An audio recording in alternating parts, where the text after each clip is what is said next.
Well guys, it's official. We're less than 2 weeks away from the Battlefield 5 open beta, and I thought this was the perfect time to get back into the Battlefield franchise.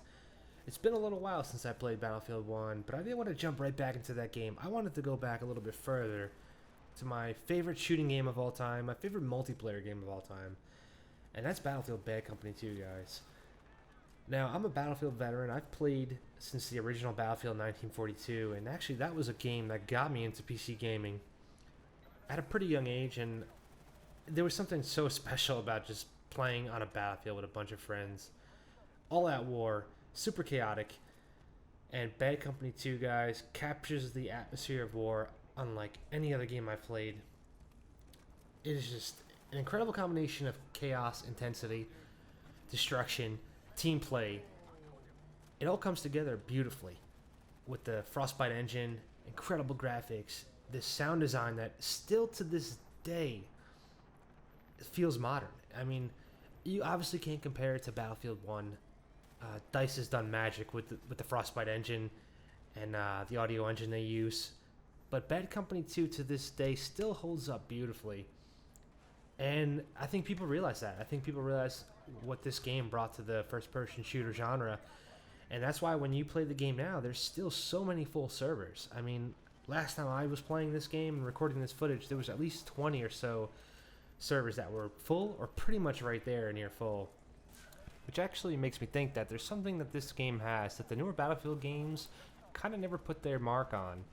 And I think I know what it is, guys. And actually, I'm recording some footage right now of the game mode that I want to talk about, and that's Rush. So Rush is the ultimate game mode, in my opinion, from Bad Company 2. It pits two teams against each other in an attacker-defender scenario.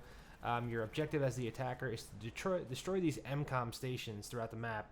And as you do, you unlock another part of the map that you need to push on your assault and kind of continue with your squad and your platoon to go ahead and capture and destroy the next set of objectives. And this game mode was like pure chaos sometimes. I mean, there was so much going on, so much that you had to do, and you really needed to rely on some solid team play to do well in this game mode. And it was so organic. So the map design is another testament here to DICE and their creativity, because all these maps feel like they were designed for the Rush game mode. There's so many different options and flanking routes to take to get to the objective.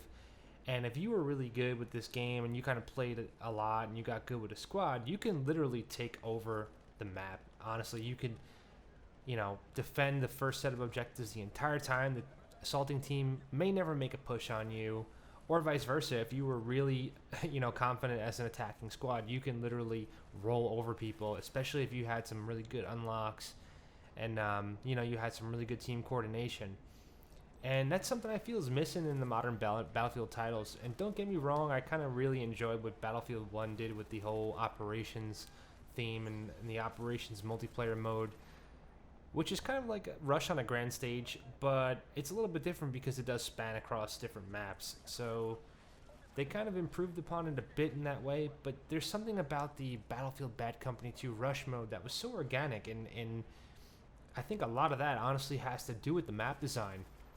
And of course, the incredible destruction that Bad Company 2 had really added to that organic feel, and it made you feel like you were really on a battlefield with your team.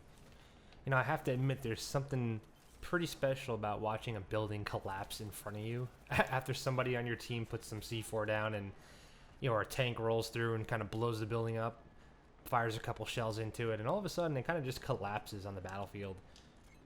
And that's just one of the reasons why I really love this game.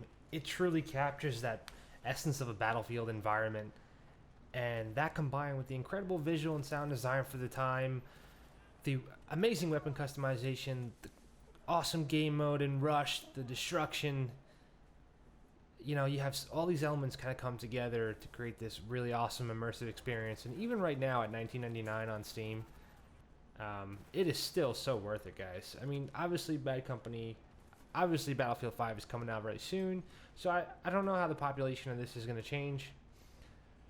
Honestly, there are just some purists out there who prefer the modern warfare setting, who want to play Bad Company 2.